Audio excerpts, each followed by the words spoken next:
It's so easy, bro. It's so easy to bank money. You know this. Online, anybody can go out and make 10 grand a month, literally. Yeah. But who learns taxes? Who learns budgeting? Who learns human resources? Who learns product and inventory management? Who learns scaling and operation? Who learns systems building? Nobody learns those things because they're the boring parts of the business. And if you don't learn them, you're going to crash. The last thing you want to be is a person that pumps cash but has no ability to retain it. Yeah. You don't want to be that guy. If you don't understand how to file taxes, if you don't understand how to budget your business. I was talking with a guy in Singapore. He's the son of the former president of Singapore, probably worth a couple $1 billion. He's in real estate development. He's done over 2,500 real estate development projects in Singapore. Super big guy. And the property prices there are crazy. So he's like proper balling. So I was having a conversation with him, and he's like, you know what the biggest issue is between the elite and people that make no money? I'm like, what? Financial literacy. He said, most people are financially illiterate, and it's a language. I'm like, what do you mean it's a language? He's like, yes, finance is the language of the elite. Just like Latin used to be the language prior to the peasants being able to have access to read the Bible, they would have to go to the elite, the popes, the deacon of the church, or whoever was in charge, in order to get what? In order to get the wisdom, because they couldn't read. Nowadays, most people are financially illiterate. And it's in that financial lack of literacy that people get fucked. Yeah. Why do you need a lawyer? Because you don't know the law. Yeah. Why do you need a tax attorney? Because you don't know tax. Yeah, you don't need to know all of it. But if you don't know the basics, anybody can finesse you. And I think that's the biggest issue up and coming entrepreneurs and even developed entrepreneurs make and end up getting screwed on, is they have not developed financial literacy because it's not sexy. Yeah. And it's not taught in school either. Literally, bro. Like, for example, in school, what do they teach you about law? What do they teach you about accounting? What do they teach you about business in general, or managing your financials or budgeting? Nothing, bro. Why? Nobody asked why. It's on purpose. Even when I went to university, I did economics and business management, and I was still like, what the fuck is this? Like, and the whole reason I did that degree is I thought, I will surely learn how to run a business when I do this degree. No chance. No. I agree, bro. So essentially, it's really up to you to go out there and learn yourself. I tweeted the other day, I said, self-education will never betray you. Self-education will never betray you. You have to sit down. You don't like to read books. Nobody gives a fuck. The marketplace doesn't care, dude. Yeah. You're not going to learn everything on YouTube. Like, that's what people don't seem to understand. You're not going to learn everything on YouTube. Sometimes you have to crack open the book. Sometimes you have to study. Yeah. But people think that studying is what you used to do in school. No, go study a topic that interests you. You can't be out here scrolling on TikTok 24/7 with dopamine hits, thinking that you're going to get financial literacy off of a TikTok short. Yeah, maybe it may give you some insight and information, but what are you going to do with it? It's the foundation, or it may be a data set or a clue to continue learning. But what, you're relying off of a piece of TikTok information, even with our own content, to build your life upon it? No, you have to become self-educated, because most of the education that we have is education of the system. It's not self-education, it's indoctrination. And we despise that. And most people at the age of 6, they're not good at math. And they get told, oh, you're not good at math at the age of fucking 6. Yeah. So they grow up their entire life saying, I'm not good at math. Or I'm not good at reading. So their entire life, they don't develop foundational skills to live their life. You need a foundation. Unless you have a foundation, you cannot build anything sustainable on top of it. Yeah, it's crazy. If you had to go back to zero, but you still have all your skills and the experience which you've acquired, what's the first thing you would do? The first thing I would do is plan, execute, and iterate. So develop a plan. What do I want to do? What are the skill sets that I have? Because if I have nothing, doesn't mean you don't have anything. It means you have yourself, right? So what are the assets that I have? I may not have assets in like hard assets like cash or connections, but what assets do I have? What am I good at, right? And you need to start at that basis point. That's the first thing I would do. The second thing is connections and relationships. Figure out the people that are going to help you execute. So how do you get into the room with the people that are going to facilitate your execution, right? So let's say I start from zero. First thing I would do, plan a way to make money online. And that doesn't mean that You know, there's a lot of people that will have brick and mortar businesses and they're like, oh, not everybody can make money online. Okay, perfect. Then you won't make money online. Like, but my first thing would be plan. Plan what? Plan my ability to make $5,000 or $10,000 a month. How am I going to do that? Most likely online. Why? Low friction, low cost, high traffic volume of people. Very simple. What would my execution be? Whatever the execution of the plan would be. How would I create a plan? First, very simple. What can I be the best at? I'm giving the equation for how to make money. What can I be the best at? You need to figure out what you can actually be the best at based off of your skills. If you're not the best, develop the skill sets to become the best. The second thing is I need to be in high demand, right? You can't be doing something that's not in high demand. You're in a great space. You're in an evergreen space. You're in the fitness space. You're in the health space. That shit's only growing. It's only getting bigger and bigger and bigger. And then finally, I need to be able to do something that I'm irreplaceable in. So I need to be the best at what I do. I need to be in high demand and I need to be irreplaceable. You look at all these guys that got fired from Amazon, Facebook, Google. Why? Replaceable. So if you want to make money, right? Make a plan to make money, figure out how you can be the best at what you do, how you can be irreplaceable, and figure out how you can be in high demand. Then execute on that plan. What does that mean? You need to develop a business plan. You don't know how to develop a business plan? Look it up. Very simple. And execute on it. That means you said, I haven't missed a week in 14 years training. Same thing it should be with business, right? I'm not going to miss a single deadline of everything that I told myself I was going to do. And finally, iterate. Go back, look at the business plan, figure out what can I do better, and implement that change. And that's the cycle, brother. Man, you know your shit. I'm impressed.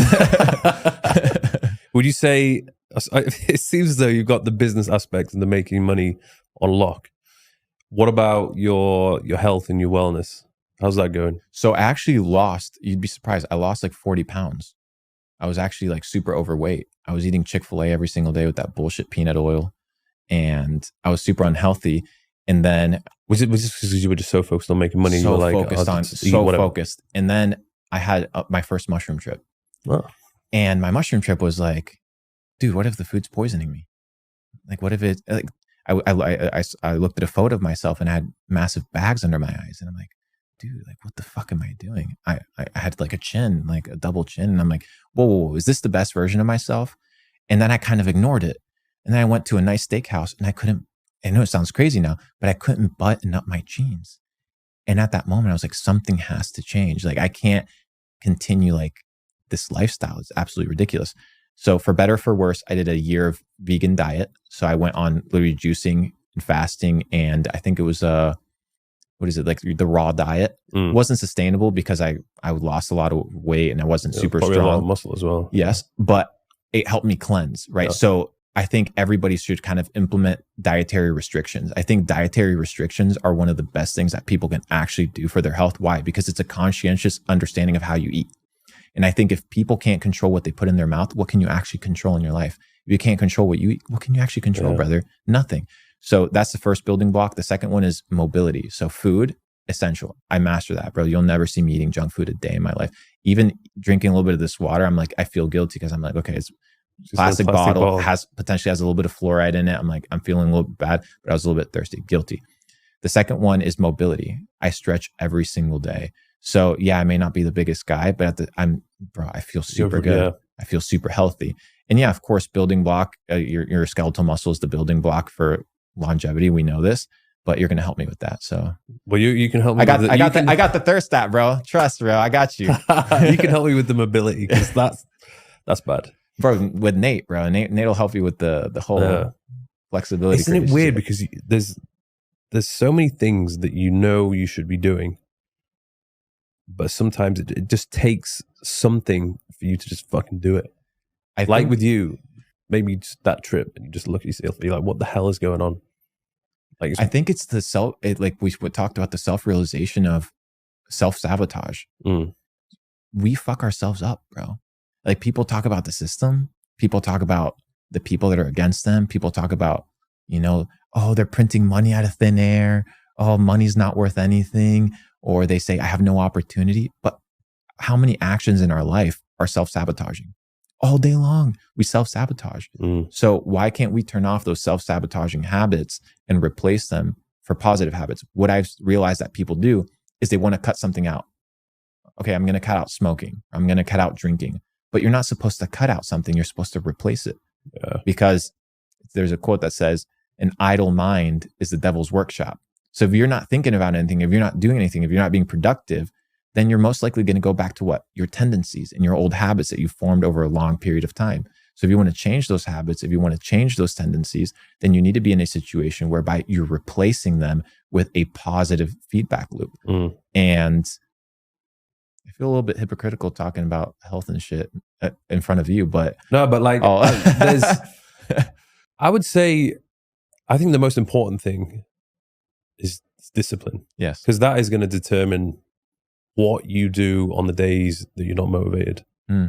And I have those days as well. There's plenty of times when I wake up and I'm like, don't want to go to the gym, especially if it's like, if I know it's going to be a horrible session, like a leg session, I don't want to do that.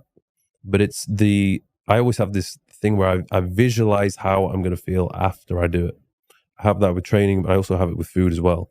So even though there could just be this delicious, burger, Cinnabon, whatever in front of me, I know it's going to provide me with temporary happiness for maybe 20 minutes. And then afterwards, it's kind of like shame and regret. And then, you have to deal with all the negative side effects that come with eating something like that. And then usually what I always find is eating something like that, it becomes way easier to continue to eat like that. Yes. Maybe because you change the microbiome. It's the slippery slope. Yeah. It's like, okay, you permit it one time, but it's okay. I'll permit it a second time. And to add to that, it may not even be temporary happiness. It may just be temporary dopamine. Like you're craving the dopamine of that past experience of how that made you feel. And if you look at the vibrational frequencies of how people operate on the higher spectrum of vibrational frequency, like you have enlightenment, but underneath that you have love, joy, gratitude. And at the bottom, you have shame. Yeah. So you operating at your lowest form of vibrational frequency, you are operating in a state of what? Shame. So when you do something that you're not supposed to do, you go into your lowest form of vibration, aka the lowest form of yourself. And most people live in a state of what I like to call quiet desperation. They live in a state of quiet shame. So they're ashamed of their habits. They're ashamed of what they do, but they don't change. aka they're always living in a low state of vibration. And you see them walking around. They walk unhappy. They operate unhappy. When they interact with people, they are unhappy. Why? Because they're not the best versions of themselves. Yeah. I was in that state. I think it was in 2018. I was in a long distance relationship where I barely got to see my girlfriend. I literally had no social life. I was bored, and I was thinking to myself, there must be more to life than this. And because I was bored, because I wasn't doing anything that was providing me with joy or happiness, I would just resort to food.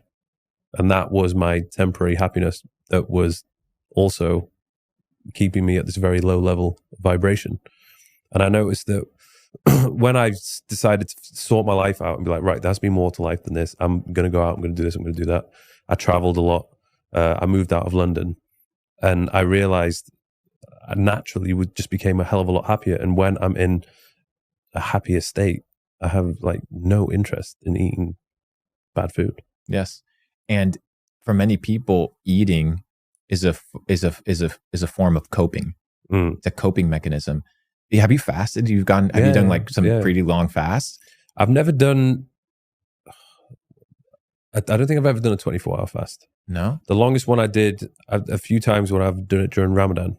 Yeah. And I think the very longest one was when I did it in the UK, because I had a client when I was a personal trainer. He was doing it. So I was like, you know what? I'm going to do it as well, because I'm curious to know what it's actually like and how I would train if I'm going to be fasting all day and not drinking any water. So I think that it was in the middle of summer. So the sunset was at 9:30. Yeah. So that was a full day. Yeah, pretty long. No food, no water. Not eating the food was doable. I think since I started intermittent fasting, to begin with, it's like really weird. And you're just thinking, I need to eat. I'm not going to survive. But you will. Of course you will. You have so much stored energy. It's just like impossible for you to not survive. Yes. But not drinking the water was more of a challenge. But have you done like water fasts that are just like, or no? No. Okay. So people that do water fasts, and I experienced this, 2 days into your water fast, you start roaming the kitchen. You start roaming the kitchen. Imagine how much mental real estate is occupied by eating. Yeah. Like, oh, okay, I have to eat breakfast, eat lunch, eat dinner. Dude, that's a fucking huge psyop. I've talked about it before. People think that breakfast is this normal thing that is just everybody has always done, but it's not. Edward Bernays, who's known as the father of propaganda, he's, I think, the uncle to the founder of Netflix, another propaganda machine. He created a campaign based off of breakfast. The meat industry came to him and said, hey, we're missing sales on sausages and bacon. We need to boost the sales of sausages and bacon. So he created this entire campaign and went to all the medical professionals and said, hey, let's start pushing breakfast being the healthiest, most essential meal of the day. And guess what happened to the sale of bacon and sausages? Skyrocketed. He did the exact same thing with what? Cigarettes. He was the guy behind cigarettes empowering women. So he built an entire campaign. We're talking about these myths of health, right? And he said, okay, the cigarette companies came to Edward Bernays and they're like, you know what? We need to boost our sales. I think it was Lucky. Lucky was the company back in the day. You've probably seen those old commercials Lucky. And the entire premise of the campaign was cigarettes to women are torches of freedom. So the entire campaign was, if you are a woman and you want the empowerment of being a woman and the freedom that comes with being a woman, smoke a cigarette. So what now? Health is correlated with breakfast. Women's empowerment is correlated with cigarettes. So how can you differentiate those? So you need to evaluate, in my opinion, the source of the information that's telling you what you do, instead of just adopting that philosophy and those belief systems, and always asking, what is the source of the information? Why are they saying this? And is it true? Yeah. Nobody does any critical thinking anymore. Nobody, brother. People are just, whatever they see, they believe. And I don't know, when I kind of came to the realization that this was not the way to think, I think before COVID, but particularly around COVID, I started questioning everything. I was like, why am I being shown this on the news sites? It's like, why are they choosing to talk about this and not the other things? Like, why were they not talking about just going outside, being more active, getting all your vitamins and being healthy? Why were they just saying, oh, hide, cover up, and avoid people? I mean, the answer is very simple. You just have to look at who owns the companies. Yeah. Right. So if you look at who owns CNBC, who owns Fox, who owns CNN, at the top of the shareholder list, you have Vanguard and BlackRock. Then you look at the manufacturers of the jabs. Okay, Pfizer, Johnson & Johnson, Moderna, who are the top shareholders of those companies, Vanguard and BlackRock. Now you look at the flight companies that banned all flights. No flights unless you're taken care of.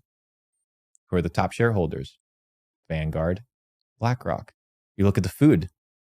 Okay, who are the top shareholders of all this junk food? Vanguard and BlackRock. So it's this ecosystem of how to print butterflies out of thin air. So the media is controlled, the food is controlled, the narrative is controlled, the transportation is controlled. Who owns Meta? Who owns Snapchat? Who owns, well, used to be, but still kind of does, Twitter? Who owns Google? They're pushing the same narrative the media is pushing. Oh, it's the same company. It's BlackRock. It's Vanguard. Profit-driven companies.